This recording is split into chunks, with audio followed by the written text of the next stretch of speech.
Assalamualaikum warahmatullahi wabarakatuh.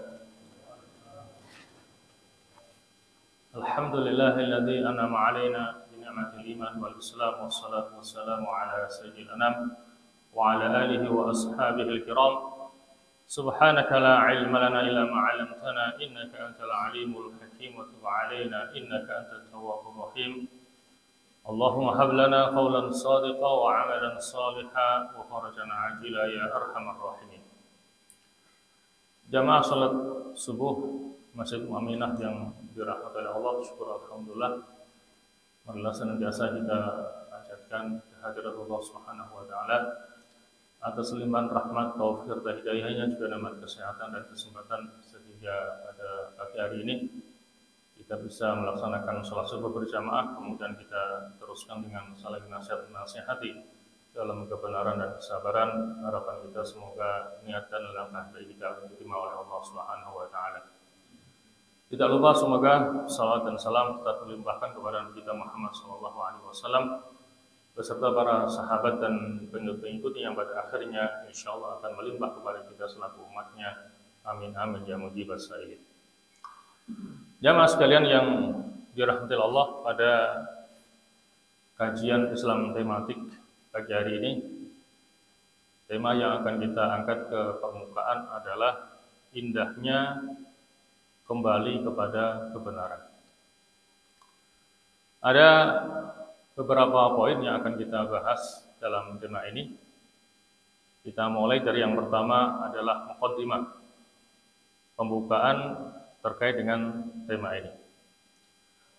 Dalam muqaddimah kami sampaikan sebuah perkataan daripada Syekhul Islam Ibn Taimiyah. Beliau mengatakan bahwa hati ini diciptakan untuk mencintai kebenaran. Ia akan selalu mencari dan menginginkannya. Jadi hati manusia itu diciptakan oleh Allah untuk mencintai kebenaran. Makanya ketika seseorang dihadapkan pada pilihan untuk memilih mana yang benar, mana yang salah, mana yang baik dan mana yang buruk, maka hendaknya dia meminta fatwa kepada hati nuraninya, hati kecilnya. Dan yang namanya hati nurani itu tidak akan berbohong. Kalau benar akan dikatakan benar, salah dikatakan salah, baik dikatakan baik, buruk dikatakan buruk. Meskipun mungkin mulut seseorang mengatakan ini baik, tetapi kalau kenyataannya tidak baik, pasti hati kecilnya akan mengingkari. Maka itulah yang pernah dipesankan oleh Rasulullah SAW kepada salah seorang sahabatnya yang namanya Wabisa bin Ma'bad. Jadi Wabisa bin Ma'bad ini salah seorang sahabat Rasulullah yang rakus dalam kebaikan. Semua kewajiban sudah dia kerjakan. Semua sunnah Rasulullah sudah dia kerjakan. Tetapi dia masih saja merasa kurang dalam melakukan kebaikan. Dia merasa masih cukup banyak waktu untuk berbuat baik dari kebaikan yang selama ini ia kerjakan. Maka dia datang kepada Rasulullah. Sebelum dia mengutarakan maksudnya, Nabi sudah tahu kalau Wabisa ini akan menanyakan kepadanya tentang masalah kebaikan. Maka Nabi mengatakan, wahai Wabisa, apakah engkau akan menanyakan masalah kebaikan? Dia mengatakan iya. Nah, kemudian belum menyampaikan sabdanya. Beliau mengatakan, ya Wabisa, istafti qalbak, istafti nafsak thalatha marrat. Wahai Wabisa, minta fatwalah kepada hati kecilmu sampai 3 kali. Istafti qalbak, istafti qalbak, istafti qalbak. Al-birru matma'annat ilaihin nafs. Jadi kebaikan itu sesuatu yang apabila dikerjakan akan membuat hati terasa senang, hati terasa nyaman. Itu adalah standar kebaikan. Wal itsmu ma haka fi nafsi wa taraddada fi sadri.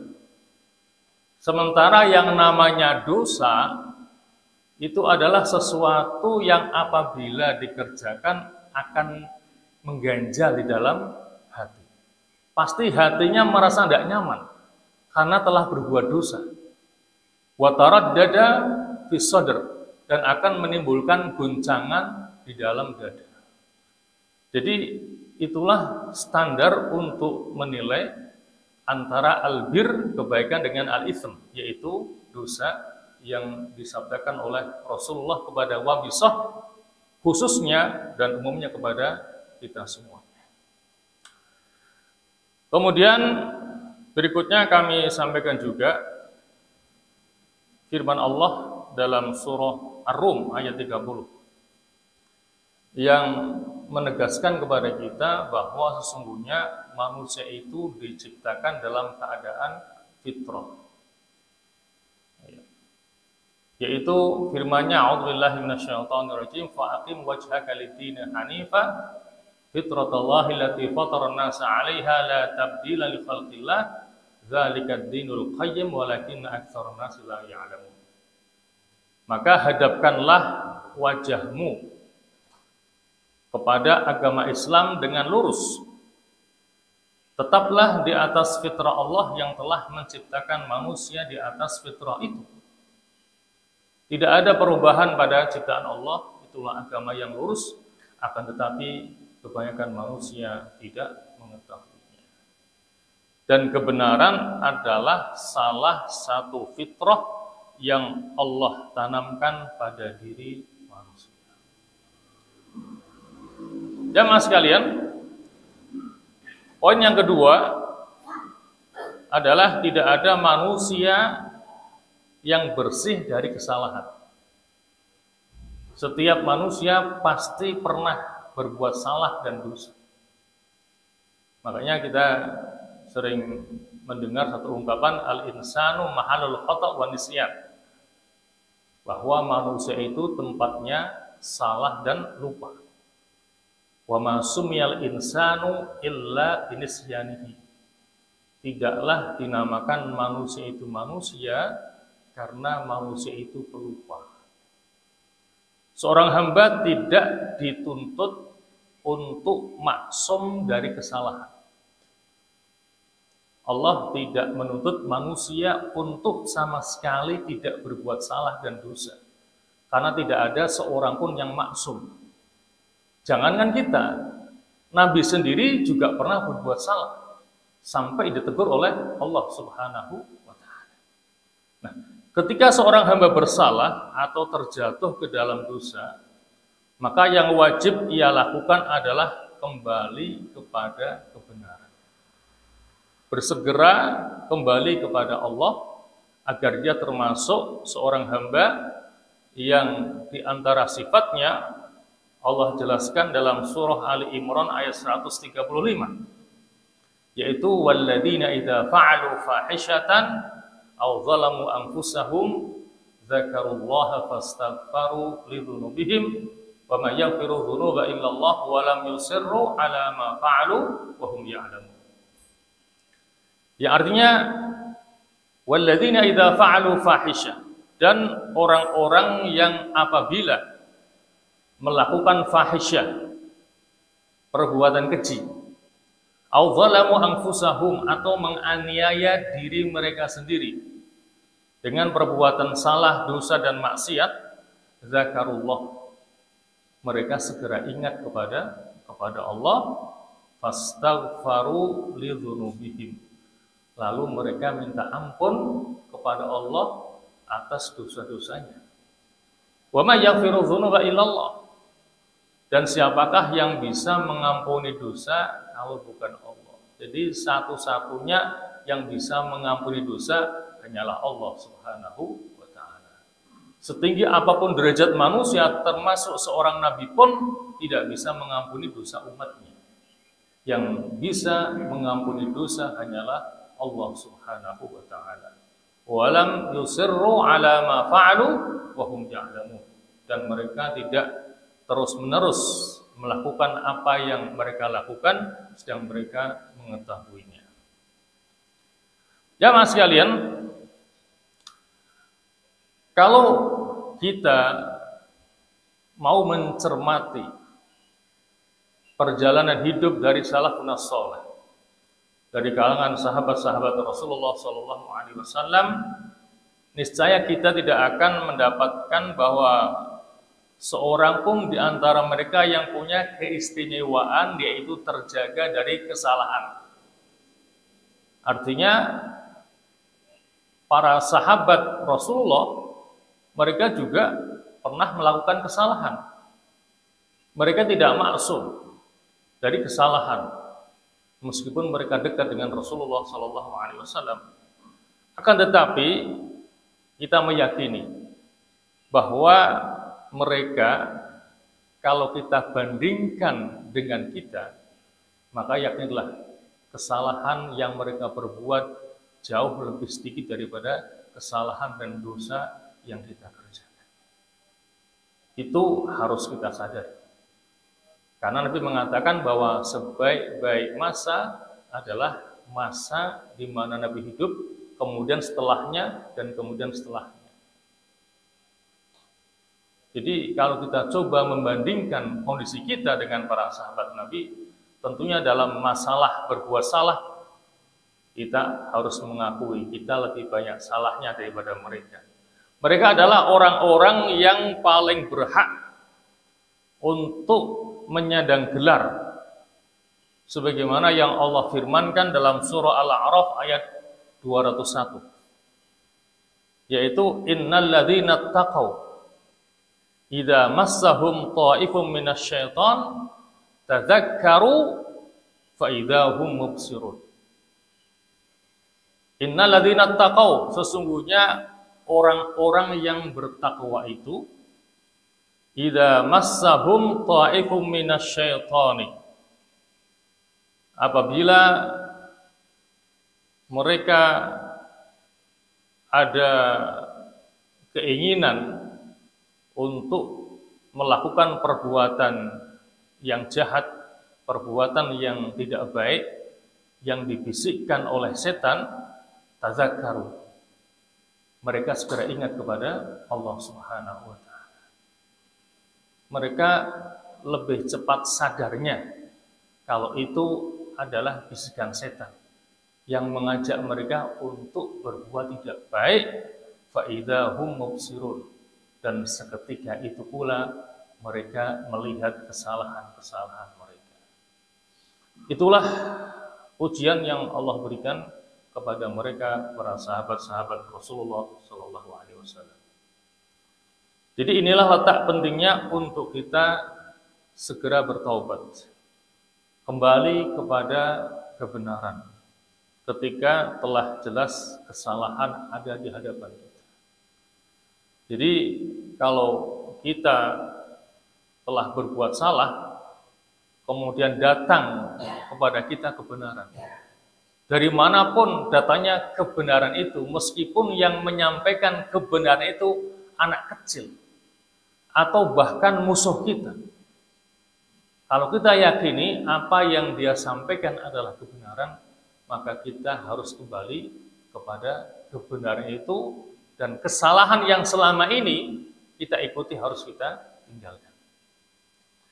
Hal ini lebih baik daripada tetap berada dalam kebatilan hanya demi mengikuti hawa nafsu. Kalau bicara masalah keinginan nafsu kita, ya otomatis nafsu kita ingin agar kita senantiasa dalam kesalahan, dalam kebatilan, dalam kemaksiatan.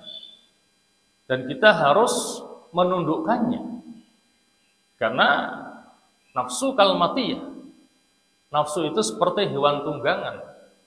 Tinggal kita yang menungganginya, kita arahkan kepada kebaikan, atau justru sebaliknya, kita yang malah ditunggangi oleh nafsu kita, kemudian diarahkan untuk hal-hal yang tidak baik. Karena inna nafsa la'amaratun bisu'. Karena sesungguhnya nafsu itu memerintahkan kepada hal-hal yang tidak baik. Mengikuti hawa nafsu, kemudian bujukan setan, serta senang dan bangga dengan kesombongan diri. Jamaah sekalian, poin yang ketiga adalah bahwa manusia itu berbeda-beda tabiatnya. Manusia itu tidak sama tabiat atau perangainya. Maka ada yang mengatakan an-nasu ajnas, bahwa manusia itu bermacam-macam.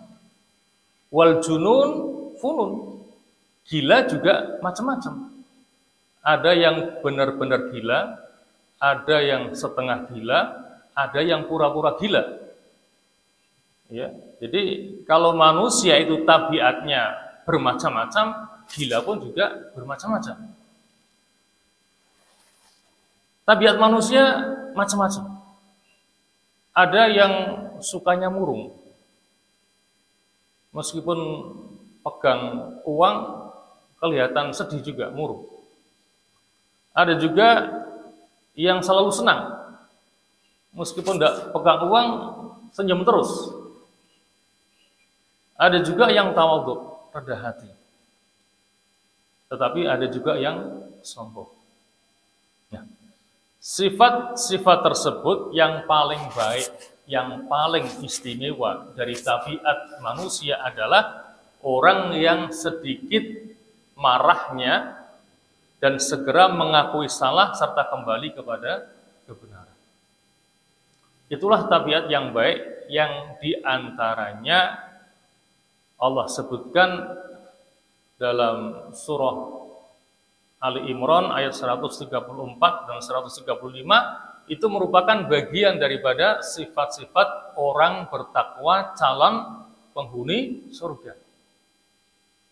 Sedikit marahnya, yaitu wal kadhiminal ghaidh, orang-orang yang mampu mengendalikan amarahnya, orang-orang yang mengendalikan emosinya.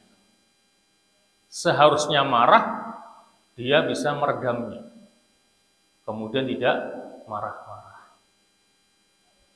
Kemudian pada ayat yang ke-135-nya, di antara sifat orang bertakwa calon penghuni surga adalah yaitu walladzina idza fa'alu fahishatan aw zalamu anfusahum dzakarullaha fastaghfaru lidzunubihim. Apabila melakukan perbuatan keji atau menganiaya dirinya dengan perbuatan maksiat dan dosa, segera ingat kepada Allah dan kembali kepada Allah, kembali kepada kebenaran. Orang yang semacam ini akan banyak mendapatkan keutamaan-keutamaan. Lantas, keutamaan apa saja yang akan didapatkan ketika orang itu mau kembali kepada kebenaran? Makanya pada poin yang keempat, kita sampaikan hikmah dan keutamaan kembali kepada kebenaran. Di antara keutamaan kembali kepada kebenaran adalah bagian daripada melaksanakan perintah Allah Subhanahu wa Ta'ala. Karena Allah Azza wa Jalla mewajibkan seluruh manusia untuk mengikuti kebenaran, bukan mengikuti kebatilan. Dan juga bukan mengikuti adat istiadat atau selalu dalam kebatilan. Kita boleh mengikuti adat istiadat atau kebiasaan selama adat istiadat itu tidak bertentangan dengan syariat Islam. Tapi kalau bertentangan, ya kita tidak boleh mengikuti adat istiadat itu. Ya. Jadi Allah mewajibkan manusia untuk senantiasa mengikuti kebenaran. Dalilnya adalah firman Allah dalam surah Al-A'raf ayat 3. Allah menyatakan ittabi'u ma unzila ilaikum mir rabbikum. Ikutilah apa yang telah diturunkan kepadamu dari Tuhanmu, yaitu Al-Qur'an. Kita disuruh mengikuti kebenaran, yang berarti kita disuruh mengikuti Al-Quran. Wala tattabi'u min dunihi awliya.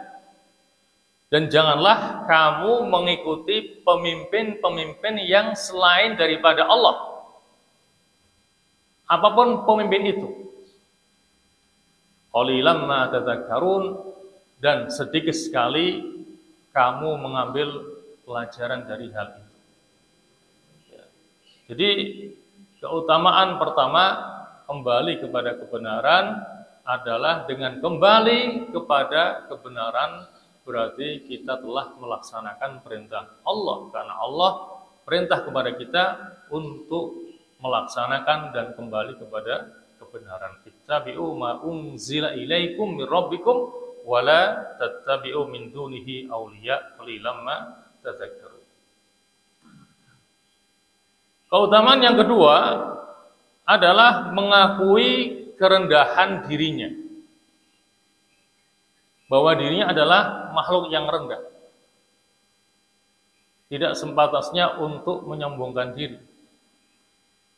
Sifat manusia yang sering berbuat salah dan dosa, dengan sifat manusia yang seperti itu, maka dia seharusnya membawa manusia untuk bersifat rendah hati, tidak sombong.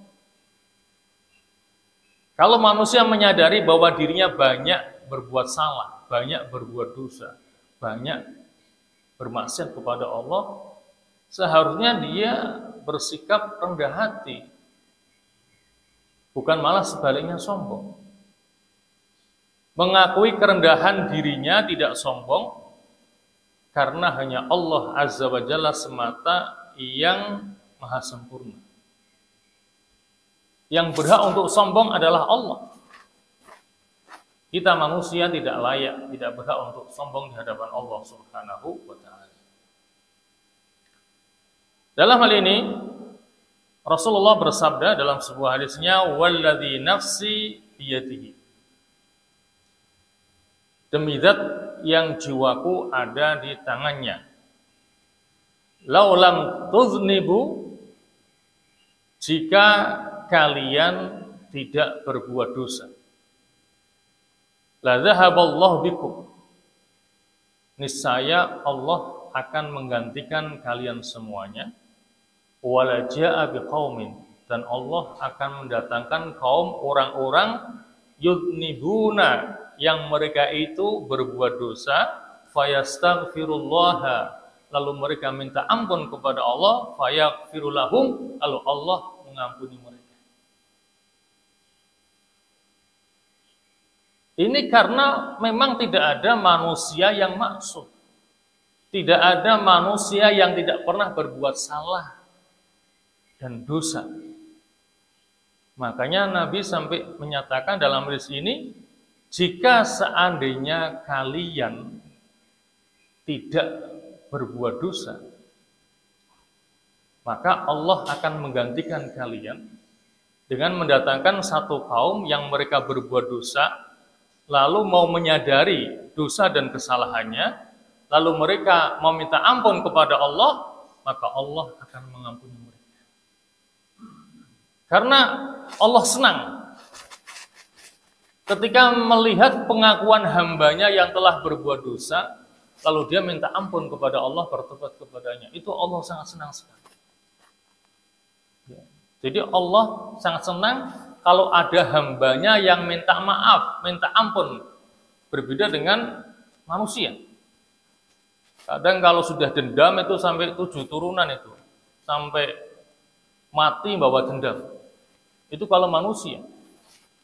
Ya, kadang tidak mau memaafkan kesalahan orang yang telah berbuat salah kepadanya. Sampai dendamnya dibawa mati.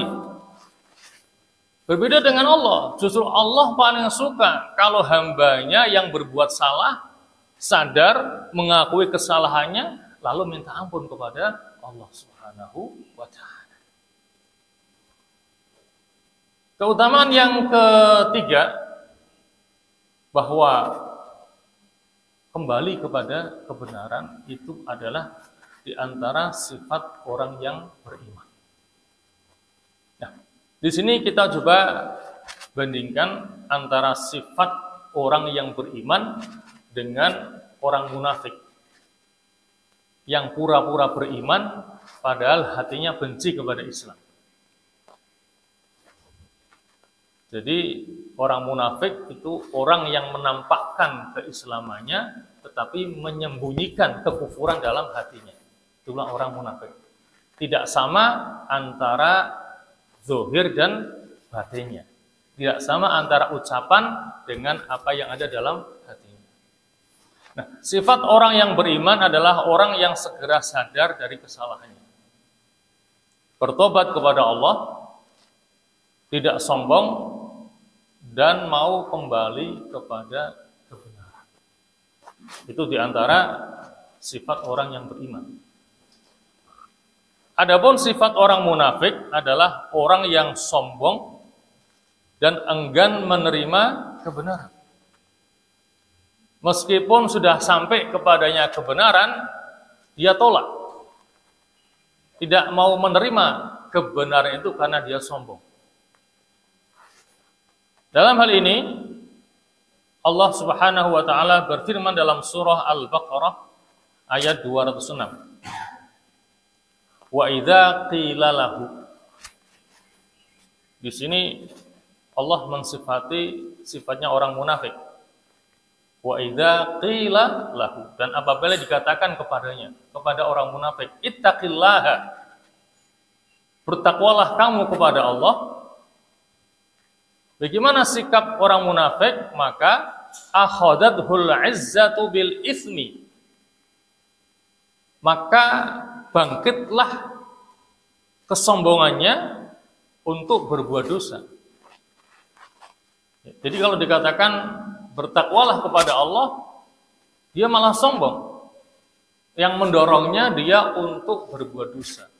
Itu makna akhadathul izzatu bil itsmi. Maka Allah ancam fahasbuhum jahannam. Maka cukuplah jahannam bagi mereka. Walabi'sal mihad, dan neraka jahannam itu adalah seburuk-buruknya tempat tinggal. Jadi kembali kami ingatkan bahwa keutamaan kembali kepada kebenaran yang ketiga itu adalah bagian daripada ciri orang-orang yang beriman. Artinya orang yang beriman harus senantiasa berusaha untuk kembali kepada kebenaran apabila kebenaran itu telah sampai kepadanya. Keutamaan yang keempat akan meninggikan kedudukannya di hadapan manusia. Dengan kembali kepada kebenaran, maka derajat orang itu akan meningkat, akan naik.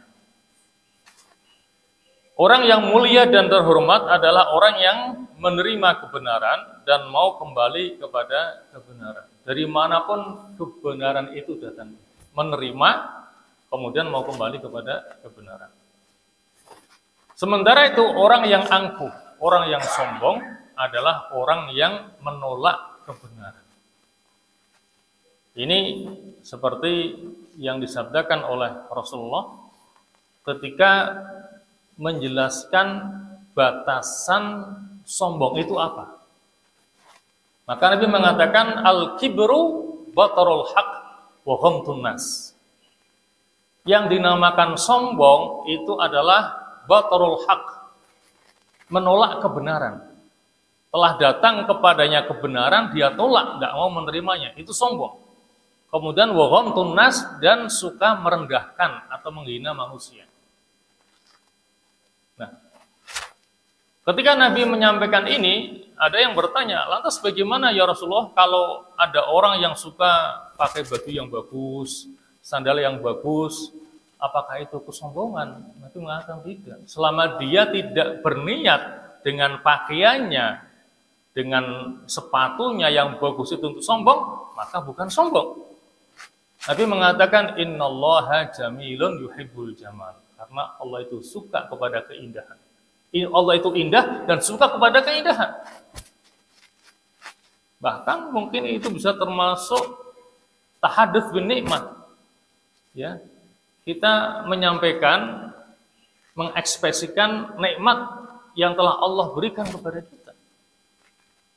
Allah berikan rezeki kepada kita, kemudian kita beli baju yang bagus, kita gunakan untuk sholat. Jadi itu bukan sombong, kembali kepada niatnya. Untuk apa dia pakai baju yang bagus itu? Kalau untuk mensyukuri nikmat Allah, at-tahadduts bin nikmat bukan sombong. Makanya definisi sombong adalah itu, batarul haq wa ghamtun nas. Menolak kebenaran dan merendahkan manusia. Itulah yang dinamakan al-kibru atau sombong. Kemudian keutamaan yang kelima adalah memudahkan masuk ke dalam surganya Allah Subhanahu wa ta'ala. Orang-orang yang tidak sombong, yang mau kembali kepada kebenaran, yang mengakui kesalahannya, itulah orang yang berhak untuk masuk ke dalam surganya Allah Subhanahu wa ta'ala. Ini sesuai dengan sabda Rasulullah, la yadkhulul jannata man kana fi qalbihi mithqalu habbatin min kibrin, atau mithqalu dzarratin min kibrin. Tidak masuk surga orang yang ada di dalam hatinya seberat dzarrah, seberat biji daripada kesombongan. Artinya orang yang bisa menghilangkan sifat sombong dari dirinya, itulah yang akan memudahkan dia masuk ke dalam surganya Allah Subhanahu wa ta'ala. Jamaah sekalian, poin yang kelima adalah kembali kepada kebenaran itu lebih baik daripada terus-menerus dalam kebatilan. Adalah bukan merupakan aib, merupakan cacat. Jika seseorang terjatuh dalam kesalahan, karena Rasulullah pernah bersabda, kullu ibni Adam khatta'un wa khairul khatta'ina tawwabun. Setiap anak Adam pasti pernah berbuat salah. Dan sebaik-baik orang yang salah adalah orang-orang yang mau bertobat kembali kepada Allah Subhanahu wa ta'ala. Jadi bukan merupakan aib kalau manusia itu berbuat salah. Karena itu bagian daripada tabiat manusia, tidak ada manusia yang maksum. Maka Nabi mengatakan bahwa sebaik-baik orang yang telah berbuat salah adalah yang mau mengakui kesalahannya, kemudian mau istighfar, taubat kembali kepada Allah Subhanahu wa ta'ala. Yang menjadi musibah adalah jika seseorang tetap dan terus-menerus berada dalam kesalahannya. Sudah berbuat salah, sudah diingatkan, sudah dinasihati, tetap aja tidak mau berubah. Tetap dalam kebatilannya, tetap dalam kesalahannya. Padahal kebenaran telah datang kepadanya. Jika kita merenungi ayat-ayat Al-Quran, maka nyatalah banyak sekali ayat-ayat yang memerintahkan kita agar kita mengikuti kebenaran itu. Di antaranya tadi yang sudah kita bacakan Al-A'raf ayat 3 ya, yaitu ittabi'u ma unzila ilaikum min rabbikum wa la tattabi'u min dunihi awliya qalilan ma tadhakkarun. Ini di antara ayat yang memerintahkan kita untuk mengikuti dan kembali kepada kebenaran. Ya, ikutilah apa yang telah diturunkan kepadamu dari Tuhanmu dan janganlah mengikuti pemimpin-pemimpin selain Allah. Sedikit sekali di antara kalian yang mengambil pelajaran daripada hal itu. Juga firman-Nya dalam surah Al-An'am ayat 153. Allah menyatakan wa anna hadza sirati mustaqiman fattabi'u. Dan sesungguhnya ini adalah jalanku mustaqiman, yang lurus, fattabi'u, maka ikutilah. Allah sudah menjelaskan ini jalanku yang lurus, maka ikutilah. Wala tattabi'u subula, dan jangan kamu mengikuti jalan-jalan yang lain. Ya, karena di samping jalan lurus ada jalan bengkok, ada jalan berkelok-kelok. Maka yang harus kamu ikuti adalah jalan yang lurus. Fatafarraqa bikum an sabili. Karena jalan-jalan yang lainnya itu akan mencerai-beraikanmu ya dari jalannya, dari jalan Allah Subhanahu wa taala. Kamu tidak akan selamat kalau tidak mengikuti jalan Allah yang lurus. Dzalikum wasaqum bihi, itulah yang Allah perintahkan kepada kita, la'allakum tattaqun, agar kalian bertakwa. Jadi itulah sebagian ya, dari ayat-ayat Al-Quran yang memerintahkan kita untuk mengikuti dan kembali kepada kebenaran. Oleh karena itulah, mulai sekarang kita harus membuang jauh-jauh sikap sombong. Ya, maka poin yang keenam adalah peringatan buang jauh-jauh sikap sombong. Marilah kita berlapang dada untuk menerima kebenaran. Dari manapun datangnya kebenaran itu, apakah dari anak kecil atau bahkan dari musuh kita. Buang jauh-jauh sikap sombong, menolak kebenaran dan terus dalam kebatilan. Janganlah kita berpaling dari kebenaran dan seruan Allah untuk mengikuti kebenaran. Dalam hal ini, Allah berfirman dalam surah As-Sajdah ayat 22, "Waman azlamu." Dan siapakah yang lebih zalim, yang lebih menganiaya dirinya, mimman dzukira, daripada orang yang telah diingatkan di ayati rabbihi, dengan ayat-ayat Tuhannya, tsumma a'rada anha, kemudian dia berpaling. Sudah datang kepadanya ayat-ayat Allah diingatkan, tapi dia berpaling, tidak mau mengikutinya. Inna minal mujrimina muntaqimun. Kata Allah, sesungguhnya kami Allah akan memberikan balasan kepada mujrimin, kepada orang-orang yang banyak berbuat salah dan dosa. Jamaah sekalian, mungkin yang terakhir, ini ada 8 poin. Kita sudahi sampai poin ke-7 aja. Beberapa kisah teladan daripada salafun as-saleh, bagaimana mereka dalam menerima kebenaran itu atau kembali kepada kebenaran. Pertama, kita tampilkan kisah Abu Bakar dengan Mistah. Ya, kisah antara Abu Bakar dengan Mistah. Jadi Abu Bakar itu punya kerabat yang namanya Mistah ibn Utsasah, dan dia hidupnya sangat miskin. Dan Abu Bakar senantiasa memberikan nafkah kepada Mistah dan keluarganya ini untuk menyukupi kebutuhan hariannya. Nah, ketika terjadi peristiwa haditsul ifki, berita bohong atau berita hoak lah sekarang ya, yang mengabarkan bahwa Aisyah, putrinya Abu Bakar, telah berbuat serong dengan Sofwan bin Mu'attal As-Sulami Ad-Dakwani. Ya. Nah, berita bohong yang beredar bahwa Aisyah telah berbuat serong dengan Sofwan ini bermula disebarluaskan oleh pimpinan orang-orang munafik, yaitu Abdullah bin Ubay bin Salul, dan ternyata Mistah ini termasuk yang ikut menyebarluaskan berita bohong itu. Ya, akhirnya apa? Abu Bakar bersumpah, mulai sekarang dia tidak akan lagi menafkahi Mistah, kerabatnya, karena dia ikut menyebarkan berita bohong itu. Dan ternyata apa? Langsung ditegur oleh Allah. Sikap Abu Bakar yang akan menghentikan nafkahnya kepada Mistah gara-gara ikut menyebarkan berita bohong ini langsung ditegur oleh Allah Subhanahu wa taala. Allah turunkan firman-Nya dalam surah An-Nur ayat 22. Wala ya'tali ulul fadli minkum was-sa'ati ayyu'tu ulil qurba wal masakin wal muhajirin fi sabilillah. Dan janganlah orang-orang yang mempunyai kelebihan harta untuk bersumpah tidak memberikan bantuan kepada kaum kerabat dan orang-orang miskin dan orang-orang yang berhijrah di jalan Allah. Wal ya'fu wal yasfahu, dan hendaknya mereka memaafkan.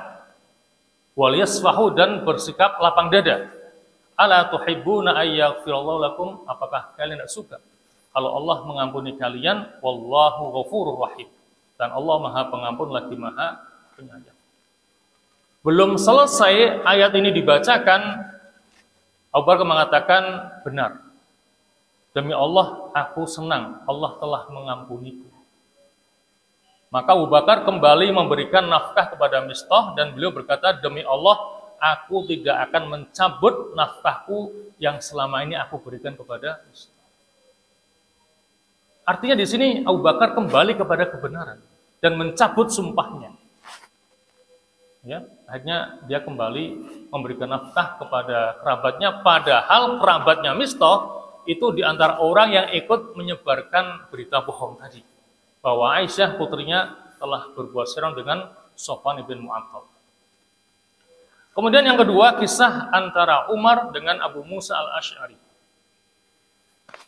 Nah, jadi Umar sebagai seorang khalifah itu pernah menulis surat kepada Abu Musa al-Asy'ari yang pada waktu itu diangkat sebagai penguasa di wilayah Basrah, di wilayah Irak. Dalam suratnya, Umar mengatakan, jangan menghalangimu keputusan yang telah engkau putuskan hari ini. Kemudian engkau menarik kembali pendapatmu.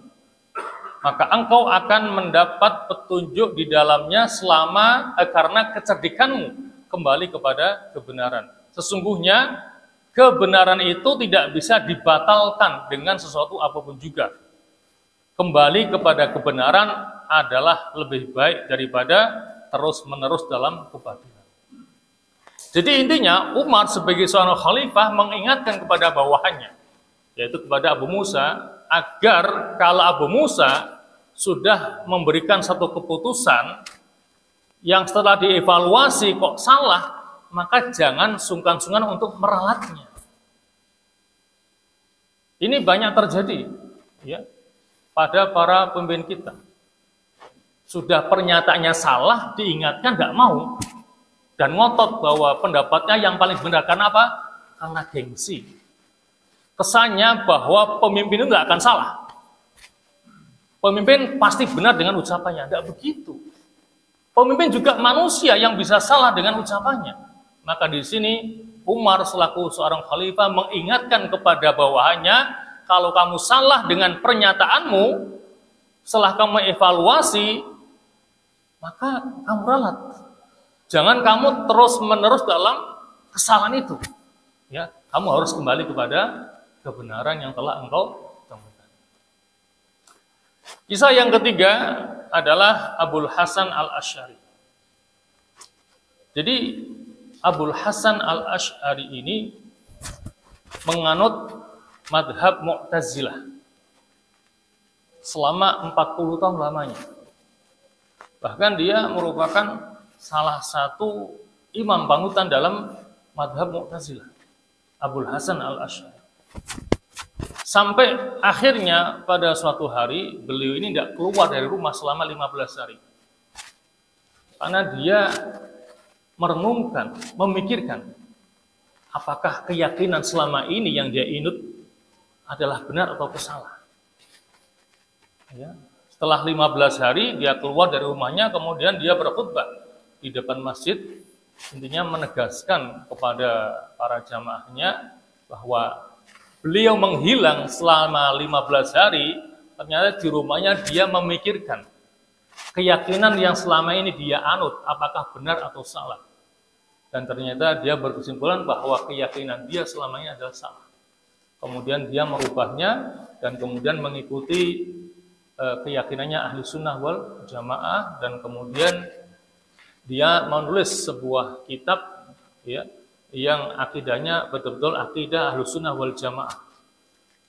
Dan untuk membuktikan kalau dia sudah melepaskan diri dari akidah yang selama ini dia pandang tidak benar, dia melepas bajunya, kemudian dia lemparkan baju itu sebagai pertanda kalau dia sudah melepaskan diri dari keyakinannya yang selama ini sudah diyakini selama 60 tahun, kemudian dia dapati bahwa keyakinannya adalah salah.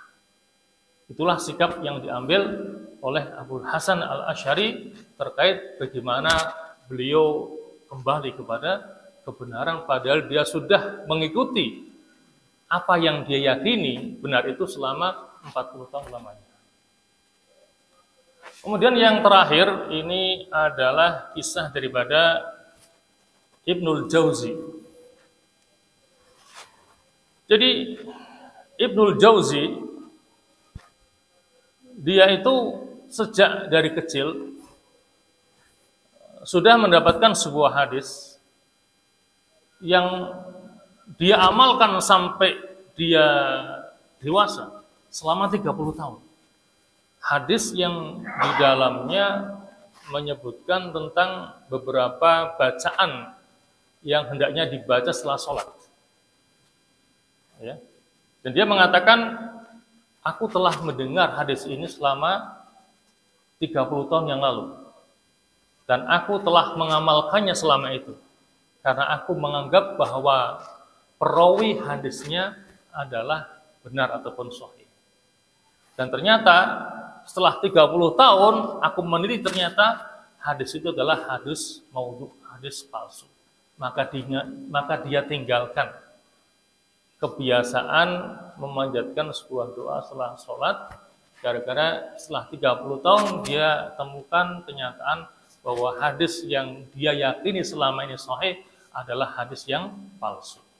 Lantas ada orang yang bertanya kepadanya, bukankah hadisnya digunakan untuk sesuatu yang baik? Kan baik, dia berdoa. Ya, makanya ada yang bertanya, kenapa Anda tinggalkan? Bukankah hadisnya digunakan untuk sesuatu yang baik, untuk berdoa kepada Allah? Maka dia menjawab, menggunakannya untuk suatu kebaikan harus sesuai dengan syariat. Apabila kita ketahui bahwa hadisnya palsu dan dusta, maka berarti sudah keluar dari syariat. Maka dia tinggalkan kebiasaan itu karena apa yang dia kerjakan selama ini dasarnya adalah hadis yang palsu, hadis yang dibuat-buat, bukan hadis yang sahih. Jamaah, jadi itulah kisah ya beberapa salafun saleh terkait bagaimana mereka dalam meyakini dan kembali kepada kebenaran. Semoga ini bisa menjadi teladan buat kita bersama bahwa dalam perjalanan hidup ini apabila kita meyakini sesuatu yang selama ini kita anggap benar, kemudian dalam perkembangannya kita kok mendapatkan yang lebih benar karena didasari dengan dalil yang kuat, maka kita harus meninggalkannya. Karena apa? Setiap ulama madhab itu mengatakan idza shahal haditsu fahuwa madhhabi. Apabila hadisnya sahih, maka itu adalah madhabku. Silahkan kamu buang jauh-jauh pendapatku. Dan itu dikatakan oleh semua imam madhab.